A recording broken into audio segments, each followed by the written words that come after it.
আমার কলেজের বন্ধু লিজা সেদিনকে বিয়ে ছিল। সমস্ত বন্ধুরা মিলে আমরা খুব মজা করেছিলাম। আর কি কি খেয়েছিলাম সেটা তোমাদের সাথে শেয়ার করব।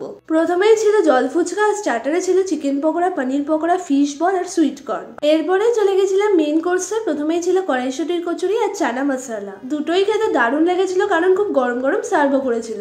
এরপর দিয়ে দিল ফিশ ফিঙ্গার, স্যালাড আর কাসুন্দি। এরপরেই চলে এলো একদম গরম গরম ঝুরঝুরে পি রাইস আর তার সাথে কাতলা মাছের কালিয়া। মাছের পিসটায় অনেক বেশি কাটা থাকলেও এটা কিন্তু খুব টেস্টি হয়েছিল। পি রাইস দিয়ে দারুণ লাগছিল খেতে। এরপরে দিয়ে দিয়েছিল মাটন কষা। আমি মাটন পছন্দ না করলেও সেদিন 2 পিস নিয়েছিলাম, বেশ ভালোই লেগেছিল। অল্প রাইস, স্যালাড, মাটনের টুকরো আর গ্রেভি দিয়ে কিন্তু ভালোই লাগছিল। এরপরে চলে এলো ফ্রুট চাটনি, পাঁপড়, সন্দেশ আর গরম গরম স্পঞ্জি রসগোল্লা।